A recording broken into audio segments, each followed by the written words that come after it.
തൃശൂർ കൊടകര കുഴൽപ്പണ കേസിൽ ബി.ജെ.പി. മുൻ office secretary Tirur Satheesh നടത്തിയ പുതിയ വെളിപ്പെടുത്തലിൽ ബി.ജെ.പി. സംസ്ഥാന നേതാക്കൾക്കിടയിൽ ഭിന്നത എന്നതാണ് നമ്മൾ ഇനി പോകുന്ന വാർത്ത. കഴിഞ്ഞ ദിവസം സതീഷിന്റെ അന്വേഷണ സംഘം മൊഴി രേഖപ്പെടുത്തിയിരുന്നു. രഹസ്യമായി മൊഴി രേഖപ്പെടുത്തും എന്ന വിവരങ്ങളൊക്കെ പുറത്തു വരുന്നുണ്ട്. വിഷയത്തിലെ പരസ്യ പ്രതികരണം എന്തായാലും ബി.ജെ.പിക്കുള്ളിൽ പലതരത്തിലുള്ള പ്രതിസന്ധികൾ സൃഷ്ടിച്ചിരിക്കുന്നു എന്നാണ്. ബി.ജെ.പി. സംസ്ഥാന നേതാക്കൾക്കിടയിൽ ഭിന്നത രൂപപ്പെട്ടിരിക്കുന്നത് ഈ ഒരു കാരണത്തിന് പുറത്താണ്. ബി.ജെ.പി. തൃശൂർ ജില്ലാ president advocate K Aneesh Kumar 1.5 കോടി രൂപ ചാക്കിൽ കെട്ടിക്കൊണ്ടുപോയെന്ന വെളിപ്പെടുത്തലിൽ അനീഷ് കുമാറിനെ വെള്ള പൂശേണ്ടതില്ല എന്ന നിലപാടിലാണ് ഒരു വിഭാഗം നേതാക്കൾ ഉള്ളത്. സുനിൽ അരുമാനൂരാണ് വാർത്തയിൽ വിവരങ്ങൾ നൽകാനുള്ളത്. Sunil, good morning. Good morning Anna. എന്താണ് സുനിൽ, ബി.ജെ.പിയുടെ പ്രശ്നം അങ്ങോട്ട് തീരുന്നില്ലല്ലോ കൊടകര കുഴൽപ്പണ കേസിൽ?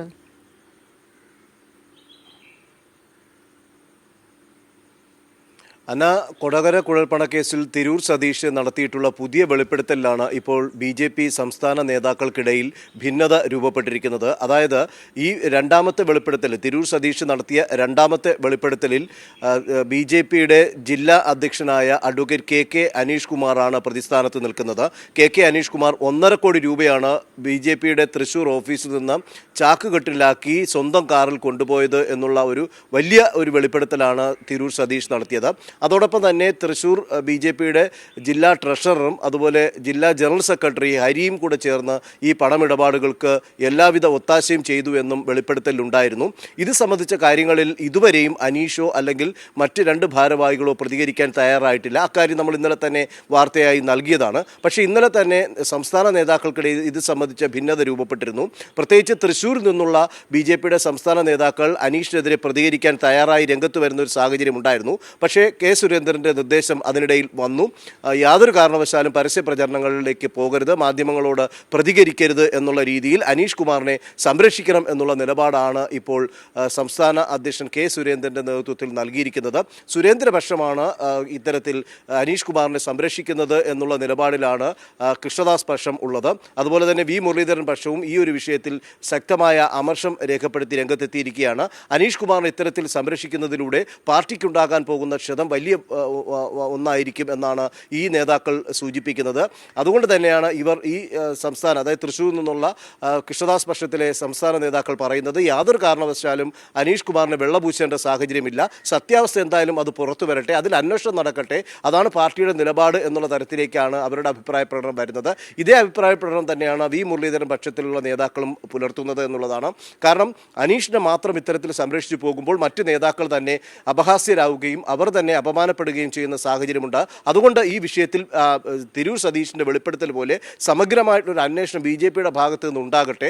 ബി.ജെ.പി. നേതാക്കൾ ജനങ്ങൾക്കിടയിലേക്ക് വിശ്വാസ്യതയോടെ വരുന്നതായിരിക്കും ഏറ്റവും ഉചിതമെന്നാണ് ഒരു വിഭാഗം നേതാക്കൾ പറയുന്നത്. പക്ഷേ കെ സുരേന്ദ്രൻ്റെ ഏറ്റവും അടുത്ത നേതാവും വിശ്വസ്തനും ആയിട്ടുള്ള ആളാണ് തൃശ്ശൂരിലെ ജില്ലാ പ്രസിഡന്റ് കൂടിയായ K Aneesh Kumar. Advocate K Aneesh കുമാറിനെ വലിയ രീതിയിൽ ഉയർത്തിക്കൊണ്ടുവരാൻ തന്നെയാണ് സുരേന്ദ്രൻ്റെ തീരുമാനം. അതിൻ്റെ അടിസ്ഥാനമാക്കി സുരേന്ദ്രൻ ഒരിക്കലും ഈ അനീഷ് കുമാറിനെ കൈവിടുന്ന ഒരു സാഹചര്യം ഉണ്ടാവുകയില്ല എന്നാണ് മറ്റൊരു വിഭാഗത്തിലെ നേതാക്കൾ തന്നെ പറയുന്നത്. അതുകൊണ്ടാണ് ഈ അനീഷ് കുമാർ വിഷയത്തിൽ യാതൊരു തരത്തിലുള്ള പ്രതികരണവും നടത്തരുത് എന്നുള്ള കാര്യം പറഞ്ഞത്. ആദ്യം അനീഷിനെതിരെയുമാണ് തിരൂർ സതീഷ് ആരോപണങ്ങൾ ഉന്നയിച്ചതെങ്കിൽ കൂടെ അതിന് നീണ്ടു നിൽക്കുന്നത് കെ സുരേന്ദ്രനെതിരെയാണ്. കെ സുരേന്ദ്രനെതിരെയുള്ള ആരോപണങ്ങൾ ശക്തമാണ്.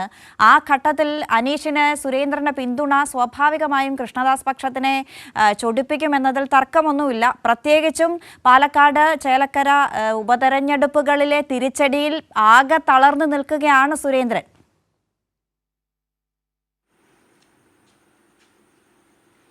തീർച്ചയായും. കാരണം തിരൂർ സതീഷ് ആദ്യം നടത്തിയിട്ടുള്ള വെളിപ്പെടുത്തൽ എന്ന് പറയുന്നത് കെ സുരേന്ദ്രനെ പ്രതിക്കൂട്ടിലാക്കുന്ന തരത്തിലുള്ള വെളിപ്പെടുത്തലാണ്. പക്ഷേ ഇതിനോട് വളരെ നിസ്സാരവൽക്കരിച്ചുകൊണ്ടുള്ള അല്ലെങ്കിൽ ഇതൊന്നും താൻ കണ്ടിട്ടില്ല അല്ലെങ്കിൽ അറിഞ്ഞിട്ടില്ല എന്നുള്ള തരത്തിലുള്ള പ്രതികരണമാണ് കെ സുരേന്ദ്രൻ തെരഞ്ഞെടുപ്പ് സമയത്ത് നടത്തിയിട്ടുള്ളത്. പക്ഷേ ഇപ്പോൾ തെരഞ്ഞെടുപ്പിൽ ബി.ജെ.പിക്ക് ഏറ്റിരിക്കുന്ന ക്ഷതമെന്ന് പറയുന്നത് വലുതായി വന്നിരിക്കുന്ന ഒരു സാഹചര്യവും അത് കെ സുരേന്ദ്രൻ്റെ ഏകാധിപത്യപരമായിട്ടുള്ള നിലപാടാണ് എന്നുള്ളതാണ് മറ്റ് വിഭാഗത്തിൽ, അതായത് കൃഷ്ണദാസ് പക്ഷമായാലും മുരളീധരൻ പക്ഷമായാലും അത്തരത്തിൽ ഉന്നയിക്കുന്നത്. കാരണം കെ സുരേന്ദ്രൻ്റെ തന്നെ ഏകാധിപത്യത്തിലുള്ള ഒരു സ്ഥാനാർത്ഥി പ്രഖ്യാപനമായിരുന്നു പാലക്കാട് നടത്തിയത് എന്നുള്ള തരത്തിലുള്ള വലിയ രീതിയിലുള്ള പ്രചരണങ്ങൾ ആ സമയത്തുണ്ടായിരുന്നു.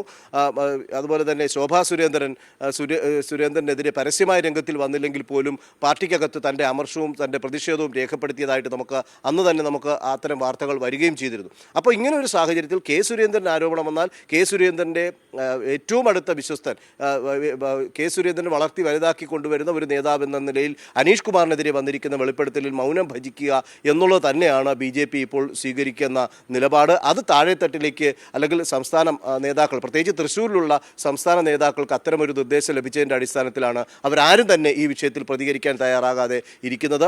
നമ്മൾ ഇന്നലെ തന്നെ സംസ്ഥാന വൈസ് പ്രസിഡന്റുമായി ഇക്കാര്യം സംസാരിച്ചപ്പോൾ പ്രതികരിക്കാൻ തയ്യാറല്ല എന്നാണ് ഗോപാലകൃഷ്ണൻ തൃശ്ശൂരിൽ വ്യക്തമാക്കിയിട്ടുള്ളത്. കാരണം അതിൽ നിന്ന് നമുക്ക് കൃത്യമായി കാര്യങ്ങൾ മനസ്സിലാക്കാം. എല്ലാം മറച്ചു വെച്ചുകൊണ്ട് മുന്നോട്ട് പോകട്ടെ. കാരണം എന്തു വന്നാലും അതിൻ്റെ അവസാനം അന്വേഷണം വരുന്നത് കേന്ദ്ര ഏജൻസിയുടെ കൈകളിലായിരിക്കും. അപ്പോൾ അത് കൃത്യമായി സേഫായിട്ട് മുന്നോട്ട് പോകാൻ സാധിക്കുമെന്നുള്ള ഉറച്ച വിശ്വാസമായിരിക്കാം BJP നേതാക്കൾക്കിടയിലുള്ളത്. അതുകൊണ്ട് തന്നെയാണ് അവർ ഒരു കാര്യത്തിലും ഈ വിഷയത്തിൽ പ്രതികരിക്കാനോ അല്ലെങ്കിൽ ഇതിനകത്ത് അന്വേഷണത്തെ സ്വാഗതം ചെയ്യാനോ അല്ലെങ്കിൽ കേന്ദ്ര അന്വേഷണം നടക്കണം എന്നുള്ളൊരു ആവശ്യത്തിലേക്ക് അല്ലെങ്കിൽ കേന്ദ്ര ഏജൻസിയെ കൊണ്ട് അന്വേഷിപ്പിക്കാൻ അവർ തയ്യാറാകാത്തത് എന്നുള്ളത് വളരെ വ്യക്തമായി തന്നെ നമുക്ക് മനസ്സിലാക്കാൻ സാധിക്കുന്ന കാര്യമാണ്. ഇന്നലെ തന്നെ CPM തന്നെ രംഗത്തെത്തിയിട്ടുണ്ട്. ഈ വിഷയത്തിൽ സമഗ്രമായിട്ടുള്ള അന്വേഷണം വേണം, അഴിമതിക്കാരെ പുറത്തു കൊണ്ടുവരണം. സംസ്ഥാന പോലീസിൻ്റെ രണ്ടാമത്തെ ടീം, അതായത് പ്രത്യേക അന്വേഷണ സംഘം, ഇപ്പോൾ സർക്കാർ ഈ വെളിപ്പെടുത്തലിൻ്റെ അടിസ്ഥാനത്തിൽ നിർദ്ദേശിച്ചിട്ടുള്ള അന്വേഷണ സംഘത്തിൽ മൊഴി രേഖപ്പെടുത്തിയിരുന്നു സതീഷ് ഇക്കാര്യങ്ങളെല്ലാം അന്വേഷണ സംഘത്തോട് പറഞ്ഞിട്ടുണ്ട്.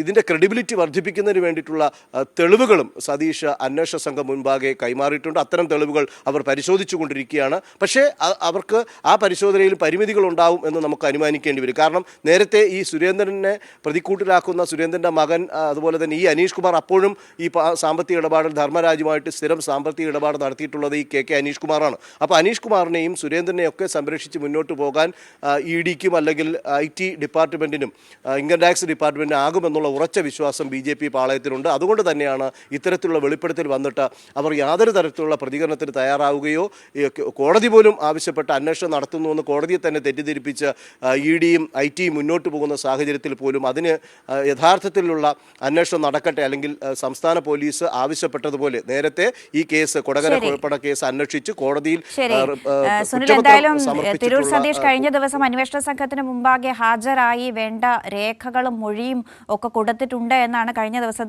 അയാൾ വാർത്താ സമ്മേളനത്തിൽ പറഞ്ഞത്. സ്വാഭാവികമായിട്ടും അടുത്ത ദിവസങ്ങളിൽ ആ വാർത്ത കനപ്പെടാനുള്ള സാധ്യതകൾ ഏറെയാണ്. പ്രത്യേകിച്ചും സുരേന്ദ്രൻ ഇങ്ങനെ ഒരു പ്രതിസന്ധിയിൽ നിൽക്കുന്നു. സന്ദീപ് വാര്യർ പാർട്ടി വിട്ടു, ശോഭാ സുരേന്ദ്രന്റെ എതിർപ്പ്, കൃഷ്ണദാസ് പക്ഷം ഒരു വശത്ത് നിൽക്കുന്നു. അങ്ങനെ മൊത്തത്തിലൊരു ചക്രവ്യൂഹത്തിൽ നിൽക്കുന്ന സമയമാണ് സുരേന്ദ്രനെ സംബന്ധിച്ചിടത്തോളം ഉള്ളത് BJPക്കകത്ത്. സുനിൽ അലുമാരൂരാണ് നമുക്ക് ആ വാർത്തയിൽ വിവരങ്ങൾ നൽകിയത്.